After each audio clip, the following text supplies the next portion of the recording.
우리는 대림절을 맞이해서 메시아 예수에 대한 말씀을 지난주부터 나누기 시작했습니다. 지난주는 특별히 제사장 메시아 예수에 대한 말씀을 나눴습니다. 오늘은 선지자로 오신 메시아 예수에 대한 말씀을 나누고자 합니다. 여러분, 메시아라고 하는 단어는 기름 부음 받은 자라고 하는 뜻이라고 말씀드렸습니다. 예수님께서는 기름 부음 받은 자로서 구약의 제사장, 선지자, 왕처럼 그분은 기름 부은 자로서 제사장, 선지자, 왕으로 오셨습니다. 오늘 말씀의 본문은 특별히 선지자로 오신 예수님에 대한 말씀을 담고 있습니다. 오늘 누가복음 4장의 배경은 예수님께서 자신의 고향 나사렛에 있는 한 회당에 들어가십니다. 그리고 앞에서 구약 성경 이사야를 펼쳐서 이사야 61장 1절 2절 본문의 말씀을 읽으십니다. 그것이 오늘 말씀의 18절과 19절의 말씀입니다. 예수님은 오늘 이 말씀에 등장하는 바로 가난한 자에게 복음을 전하고 은혜의 해를 전파하는, 그렇게 하나님의 말씀을 대언하는 기름 부음 받은 선지자, 그 메시아가 바로 자신이라고 밝히고 있습니다. 그래서 이어서 주님께서는 오늘 이 말씀이 이 자리에 이루어졌다라고 말씀하시는 것입니다. 그리고 오늘 이 말씀을 통해서 자신이 선지자로 이 땅에 오신 이유가 무엇인지를 정확하게 밝히십니다. 오늘 18절 말씀의 본문 다 같이 한번 우리가 읽어보기 원하는데요. 18절 함께 합독합니다. 시작. 주의 성령이 내게 임하셨으니 이는 가난한 자에게 복음을 전하게 하시려고 내게 기름을 부으시고 나를 보내사 포로된 자에게 자유를, 눈먼 자에게 다시 보게 함을 전파하며 눌린 자를 자유롭게 하고. 예수님께서는요, 그분께서 왜 이 땅에 오셨는지를 정확하게 말씀하시는데 그 이유는 가난한 자에게 복음을 전하게 하시려고 라고 말씀하십니다. 그분은 가난한 자에게 복음을 전하기 위해, 복음, 아름다운 소식, 기쁜 소식을 전하기 위해 오셨다라고 말씀합니다. 그리고 포로된 자를 자유하기 위해서, 그리고 눈먼 자를 다시 보게 하기 위해, 눌린 사람을 자유하기 위해 오셨다. 지금은 은혜의 해라는 것을 알리기 위해 오셨다라고 말씀해 주십니다. 사랑하는 여러분, 여러분을 향한 하나님의 뜻이 무엇인지 아십니까? 그것은 포로된 자를 자유하게 하시는 것입니다. 보지 못하는 사람을 보게 하시는 것입니다. 눌려있는 사람, 또는 이 단어가요, 깨어져 있다는 뜻도 가지고 있는데요, 마음이 깨진 사람, 그 사람에게 자유함을 주기 위해 그분은 오셨습니다. 그리고 지금 그분이 이 땅에 오심으로 말미암아 은혜의 해, 희년이 시작되었다, 다시 시작할 수 있는 새로운 기회가 열렸다, 주님은 말씀하고 계시는 것입니다. 여러분, 저는 오늘 여러분과 좀 주목하기 원하는 단어가 있습니다. 그것은 바로 가난한 자에게 라고 하는 부분입니다. 예수님께서는요, 우리에게 복음을 전하기 위해 오셨다고 말씀하셨는데 그 대상을 누구라고 말씀하시냐면요, 모든 사람에게 복음을 전하기 위해 오셨다고 하지 않습니다. 누구에게 전하러 오셨다고요? 가난한 자에게만 전하기 위해 오셨다는 것입니다. 이게 무슨 말이죠? 예수님은 지금 가진 자와 가지지 못한 사람을 차별하고 계시는 것입니까? 가난한 사람을 더 우대하고 가진 사람들, 부자인 사람들은, 그 사람들은 기쁜 소식을 받을 자격이 없어 지금 주님께서 그렇게 차별하고 계시는 것입니까? 그렇지 않습니다. 여기서 가난한이라고 하는 단어는 헬라어로 푸토코스라고 하는 단어입니다. 이 단어의 뜻은 가난하다, 파산하다, 구걸하다, 거지가 되다, 이런 뜻을 가지고 있습니다. 그러니까 극도의 가난함으로 인해서 누군가의 도움이 없이는 지탱할 수 없는 상태. 그래서 인생이 마치 파산한 것처럼 철저한 가난한 상태가 이 푸토코스라고 하는 단어입니다. 근데 여러분, 이 단어는요, 첫 번째로 물질적인 가난을 이야기할 때 푸토코스라는 단어를 씁니다. 또 한 가지의 상황이 더 있습니다. 그것은 영혼의 가난함, 영적인 가난함, 그 가난함을 이야기할 때도 이 단어를 사용합니다. 그래서 여러분 마태복음 5장 3절에서도요 동일하게 이 단어를 사용하는데 5장 3절 이렇게 말씀합니다. 심령이 가난한 자는 복이 있나니 천국이 그들의 것이며. 오늘 주님께서 말씀하시는 가난함은 그저 물질적인 가난함을 이야기하는 것이 아닙니다. 이 가난함은 하나님 앞에서 심령으로 가난한 자를 이야기합니다. 결국 이 가난함의 의미를 다시 한번 정의하면요, 자신의 물질적, 심리적, 영적 가난, 인생의 결핍을 겸손히 인정하고 이 모든 문제의 구원은 오직 나의 주 하나님밖에 없습니다라고 고백하는 사람, 자신 안에 있는 이러한 모든 인생의 결핍과 가난함의 문제, 그 모든 인생의 문제들을 끌어안고 주님 앞에 나아가서 심령의 가난함으로 주님만이 나의 구원이십니다, 주님 말고는 나의 의지할 자가 없습니다, 그렇게 고백하는 사람, 그 사람이 가난한 자인 줄 믿습니다. 왜 하나님께서 그런 가난한 자에게 기쁜 소식을 전한다고 하셨을까요? 왜냐하면 그러한 심령이 가난한 사람만이 예수님의 복음을 받아들이기 때문입니다. 심령이 부유해서 교만한 사람, 하나님을 필요로 하지 않는 사람은요, 아무리 기쁜 소식을 전해도 그 거룩한 말씀을 거부합니다. 값싸게 여깁니다. 마치 돼지에게 진주를 던져도 진주를 알아보지 못하는 것처럼 예수께서 생명의 복음을 전해도 그 진주를 알아보지 못합니다. 왜입니까? 마음의 부유함, 그 교만함 때문에 그 소중한 복음을 외면해버리기 때문입니다. 그래서 주님께서는 가난한 자, 심령이 가난한 자, 하나님을 향한 가난한 마음으로 주님을 찾는 자, 그에게 기쁜 소식을 전하기 위해 왔다라고 말씀하십니다. 그래서 이사야 66장 2절 말씀 이렇게 말씀합니다.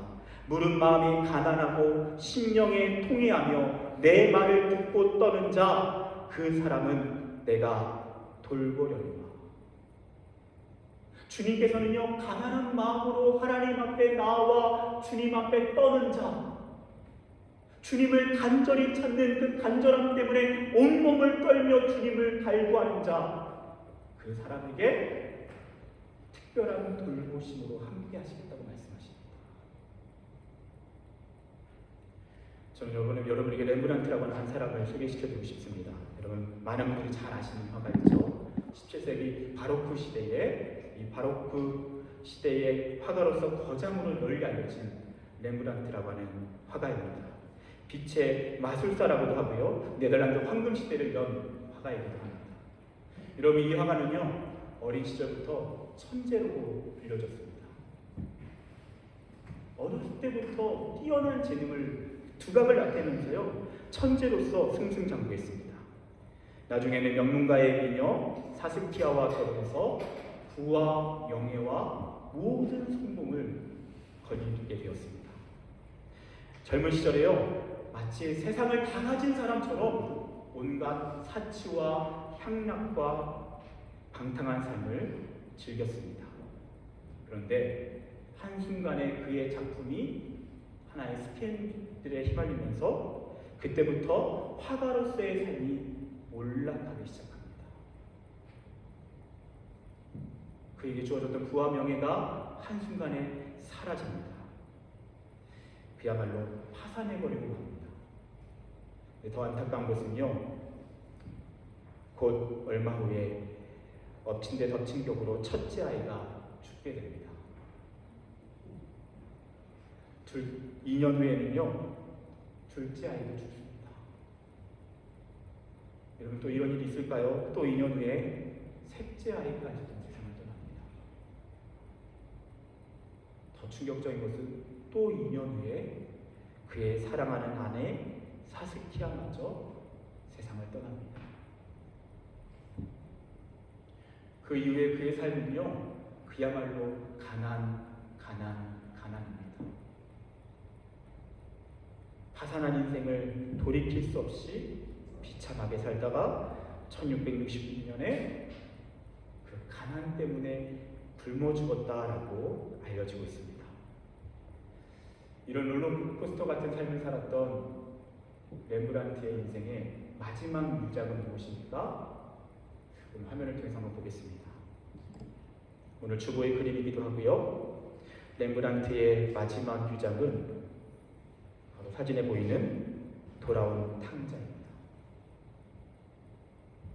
그는 인생을 마무리하면서 누가복음 15장에 등장하는 탕자 이야기를 통해서 자신의 삶을 사람들에게 고백합니다.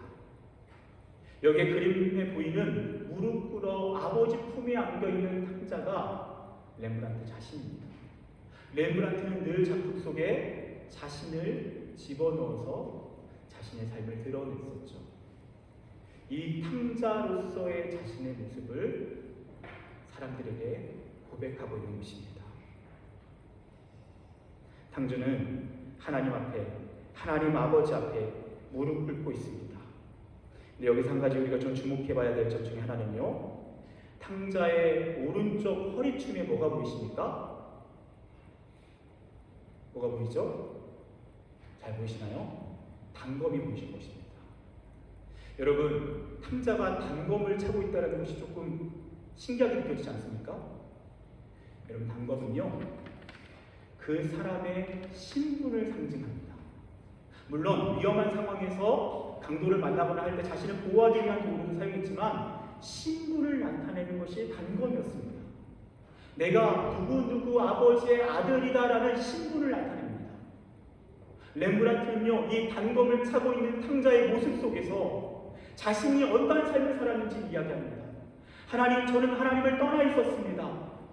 저는 분명히 하나님의 아들이었고 하나님의 부르심을 따라서 하나님을 어린 시절부터 알았지만 하나님을 떠나 있었습니다.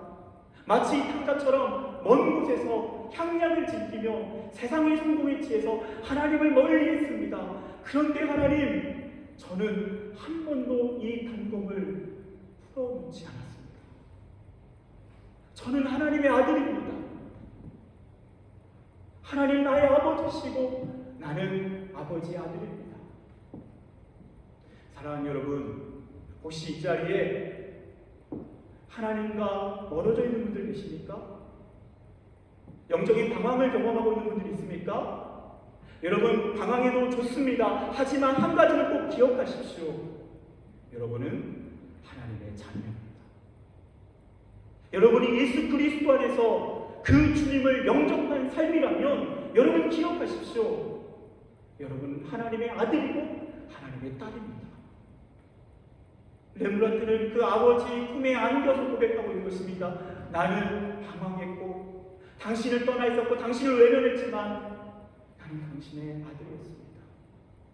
내가 당신의 품으로 돌아갑니다. 나를 부디 받아주십시오. 아들로서 자격이 없습니다. 나를 한낱 노예로 불과하고 그렇게 사용해 주십시오. 하인으로 사용해 주십시오. 하지만 나는 아들로서 당신을 잊은 적이 없습니다. 여러분, 또한 이 그림에 우리가 주목해야 될 또 하나의 포인트는요, 이 아버지의 손입니다. 여러분, 이 아버지의 손을 보면요, 자세히 보면 실제로 그림을 보면 굉장히 큰 그림인데요, 자세히 보면 아버지의 오른손과 왼손이 다릅니다. 오른손은 가녀린 여성의 손으로 그렸고요, 왼손은 투박한 남성의 손으로 그렸습니다. 그 손이 렘브란트 자신을 감싸고 있는 것입니다. 렘브란트는 파산한 자신의 삶을 정리하면서 주님께 돌아가 그분의 품에 안겼습니다. 그 품에 안긴 렘브란트는 깨달았던 것입니다. 하나님의 사랑은 강인한 아버지의 사랑과 같고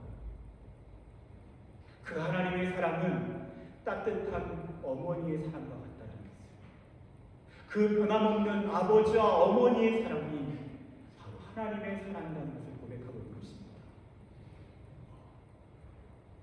그는 파산하여서 망한 인생으로 갈 길을 잃어버린 채 하나님께 돌아갔지만 그 하나님께서는 자신을 따뜻한 아버지의 손길로, 어머니의 손길로 안아주고 계신 것입니다. 그것이 렘브란트의 고백입니다. 그는 마치 이 그림을 통해서 이렇게 고백하는 것 같습니다. 나는 부와 명예도 세상의 성공도 심지어 사랑하는 사람도 영원하지 않다는 것을 깨달았습니다. 그것이 순간의 기쁨일 수 있고 위로일 수 있지만 내 인생의 진정한 구원은 오직 하나님 아버지십니다. 오직 하나님만이 나의 유일한 소망이며 변함없는 하나님의 사랑만이 내 인생의, 내 존재의 근원입니다. 그는 그 가난한 마음으로 하나님 품 안에 안긴 것입니다. 정말 아무것도 없습니다. 사람들의 인정도 재산도 자신 곁을 지켜줬던 사랑하는 가족도 없습니다. 쓸쓸하게 죽어가고 있는 가난한 인생, 파산한 인생입니다. 하지만 그는 그 가난한 마음으로서 하나님을 찾았을 때 그는 변함없는 하나님의 사랑을 경험한 것입니다. 그리고 그 사랑 안에서 그는 만족을 누립니다. 여러분께 성경은 말합니다. 심령이 가난한 자는 복이 있다. 여러분 인생에 많은 복이 있습니다. 근데 예수님께서 8가지 팔복을 마태복음 5장에서 말씀하시면서 가장 첫 번째 언급하신 인생에 주어진 복은 무엇인가? 심령이 가난하다는 것입니다. 하나님 없이는 살 수 없는 마음. 마치 물고기가 물을 떠나서 살 수 없는 것처럼 하나님 내게 다 있어도 하나님 없이는 나는 살 수 없습니다. 나는 1분 1초도 주님이 없이는 안 됩니다. 이런 이 마음이 성경에서 말하는 복된 마음입니다. 그리고 이러한 하나님 앞에서 가난한 마음을 품고 살아가는 가난한 자는 그는 고백합니다. 하나님 제 삶에 가난을 주셔서 감사합니다. 내 삶에 어려움을 주셔서 감사합니다. 고난을 주셔서 감사합니다. 여러 문제를 주셔서 감사합니다. 왜냐? 이러한 문제들을 통해서 나는 하나님 앞에 감사한 마음, 가난한 마음으로 나아갑니다. 이런 이 고백이 있습니다. 물론 이 문제로부터 해결해 주시기를 간절히 바라는 마음이 있습니다. 동시에 함께 주어지는 마음, 감사입니다. 여러분 정말 그렇지 않습니까? 우리 인생에 어려움이 있었기 때문에 우리가 이 자리에 있습니다. 우리 인생에 가난이 있었고 결핍이 있었고 고난이 있었고 상처가 있었기 때문에 그때마다 변함없는 렘브란트를 받아주셨던 하나님 아버지의 사랑이 우리 가운데 밀려온 줄 믿습니다. 그 사랑이 우리를 붙잡고 있는 것입니다. 여러분 오늘 예배 자리에 나오신 여러분의 가난한 마음은 어디서부터 찾아온 것입니까? 여러분의 인생에 찾아온 고난이고 결핍이고 문제들입니다. 여러분 이 자리에서 우리 하나님 앞에 감사합시다. 하나님의 허락하신 인생의 세상의 성공으로 인하여 감사하는 것만이 아니라 하나님 그때 내 인생에 실패를 주셔서 감사합니다. 하나님 그때 내 인생에 파산하게 그 가난함을 주셔서 감사합니다. 하나님 한 주 동안 여러 인생의 문제들 앞에서 하나님 앞에 가지고 나와 무릎 꿇을 수밖에 없도록 이끌어 주셔서 감사합니다. 저 여러분 안에 그 가난한 자의 감사가 있기를 축복합니다. 여러분 그렇다면 이 가난한 자, 가난한 마음, 우리는 어떻게 그 마음을 하나님 앞에 품을 수 있습니까? 다시 한번 우리가 이 말씀을 통해서 계속적으로 반복하고 있지만 우리 삶에 있는 문제들을요 가난한 마음을 품을 수 있는 재료로 만드는 것입니다. 여러분, 오늘 말씀에서는요, 포로된 자, 눈을 보지 못하는 자, 눌린 자, 가슴에 마음이 깨진 사람, 그 사람이 우리 인생들의 단면이라고 말씀합니다. 하나님께서 우리에게 그런 고난을 주시는 이유 중에 하나는 그것이 바로 하나님을 향한 가난한 마음으로 만드는 재료가 되기 때문입니다. 그래서요, 어떻게 우리는 이 인생의 문제를 가지고 가난할 수 있습니까? 그 인생의 문제를 가지고 하나님 앞에 엎드리는 것입니다. 인생의 문제를 가지고 세상의 그럴싸한 방식으로 해치우는 것이 아니라 그 무너진 가슴을 가지고 하나님 앞에 엎드리는 것입니다. 여러분, 니체라고 하는 철학자는요, 그는 인생에 여러 가지 어려움과 고난과 고통이 찾아올 수 있다고 이야기합니다. 그러면서 인생에 대한 철학 아모르 파티를 이야기합니다. 그건 무엇입니까? 운명을 사랑하는 것입니다. 고난이 찾아오고 고통이 찾아오고 어려움이 찾아와도 그것을 당당하게 맞서서 끌어안고 걸어가라는 것입니다. 멋있는 말이죠. 만약에 그의 말대로 신이 없다면 그것이 최선일 수 있습니다. 하지만 성경은 살아계신 하나님께서 우리와 함께 하신다고 말씀합니다.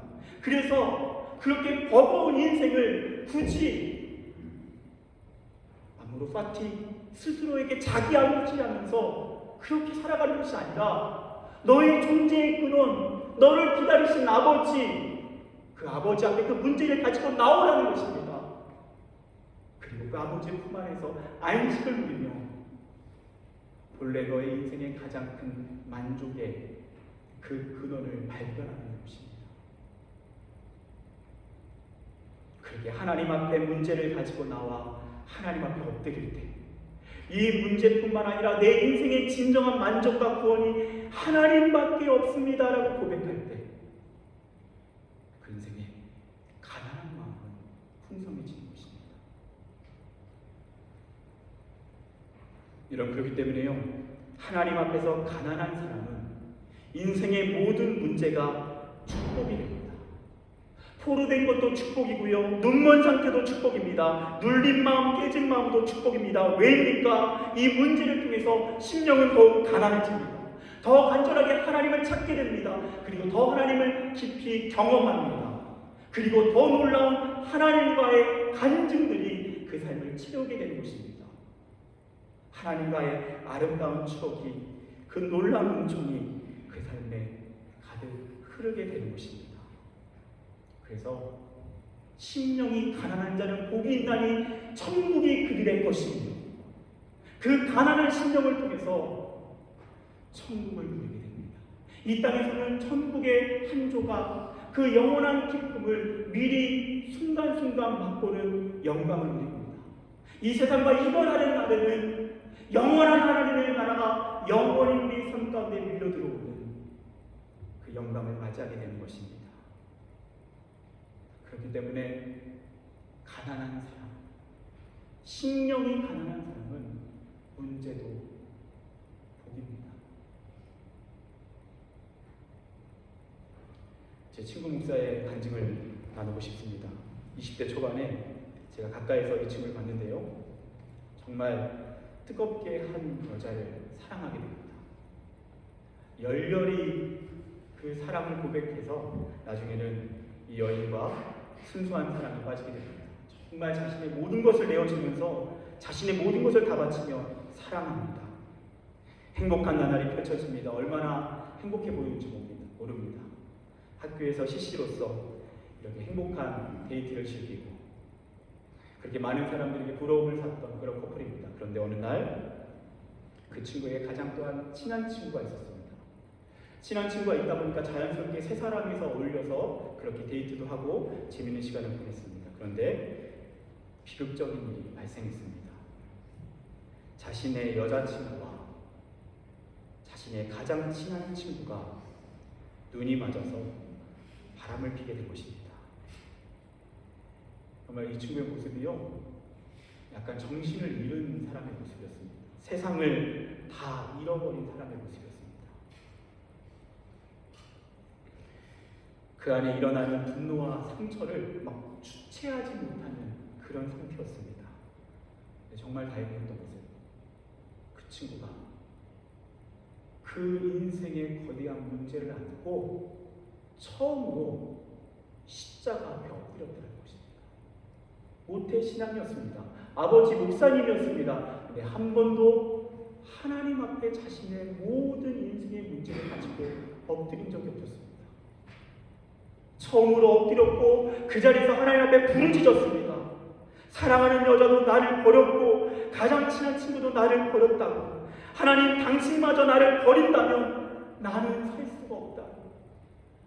하나님 나를 만나달라고, 나는 당신이 아니면 안 된다. 그렇게 부르짖고 십자가 앞에 매달리던 그때에 하나님 그 인생에 찾아와 주십니다. 그 자리에 하늘의 문이 열리고 하나님의 임재를 경험합니다. 놀라운 것은 파산한 인생과 같았던 그 삶이 한순간에 밝아졌다는 것입니다. 하나님이 그 만남의 자리에서 이 가난한 마음을 어루만져 주셨습니다. 눌린 마음, 깨져버린 마음을 하나님께서 자유하게 해주셨습니다. 여러분, 몇 달이 지나지 않았는데요, 이 친구가 자신을 배신한 친구에게 찾아갑니다. 그리고 진짜 이렇게 얘기했다고 합니다. 너무 고맙다. 너의 배신 덕분에 내가 하나님을 만났다.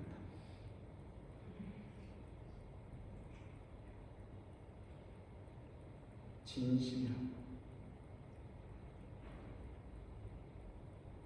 여러분, 이것이 어떻게 가능하죠? 가난한 자만이 누리는 축복인 줄 믿습니다. 가난한 자, 심령의 가난한 자. 세상에 모든 것이 다 있어도 나는 하나님 없으면 안 됩니다. 세상에 다른 것이 다 없어도 하나님만 계신다면 나는 괜찮습니다. 그렇게 말할 수 있는 심령이 가난한 자, 하나님을 향한 목마름으로 나아가는 자, 그 사람은 그 문제들 앞에서 하늘의 기적을 경험하게 될 줄 믿습니다. 사랑하는 여러분, 오늘 말씀 누가복음 4장은요, 예수님께서 자신의 고향 나사렛에서 이 놀라운 말씀, 놀라운 예언을 선포하십니다. 근데 여러분, 더 충격적인 건 무엇입니까? 무엇인지 아십니까? 그 예수님께서 이 위대한 설교를 하시고 위대한 말씀을 전했는데 그 나사렛에서 그 수많은 사람들이 가장 은혜를 받지 못했다는 것입니다. 하나님의 어떠한 놀라운 기적도 맛보지 못했다는 것입니다. 왜입니까? 그 마음이 가난하지 않았기 때문입니다. 여러분, 반대로 우리가 잘 아는 솔로몬에게 여인이 있지 않습니까? 그 여인은 어떠한 상황입니까? 자신의 자녀가 귀신 들려있는 상황입니다. 예수님께 고쳐달라고 합니다. 예수 뭐라고 말씀하시죠? 자녀의 떡을 취해서 개들에게 던진 게 마땅하냐? 무슨 말입니까? 너는 이방인이고 너는 개와 같다라고 말씀하십니다. 근데 솔로몬에게 여인이 뭐라고 말씀합니까? 주여 옳소이다. 주여 옳소이다마는 개들도 주인의 상에서 떨어지는 부스러기를 먹습니다. 무슨 말입니까? 주님, 당신이 나의 자존심을 뭉개뜨리고 당신이 나를 거절한다 할지라도 당신 말고는 나에게 소망이 없습니다. 나는 개입니다. 나는 개들과 같습니다. 근데 개들도 주인의 상에 떨어지는 부스러기를 먹습니다. 나는 부스러기도 괜찮습니다. 나의 가난한 마음, 부스러기 은혜라도 주십시오. 주님 뭐라고 말씀하십니까? 여인아, 너의 믿음대로 될지어다. 여러분, 묻고 싶습니다. 여러분의 마음은 어떤 마음입니까?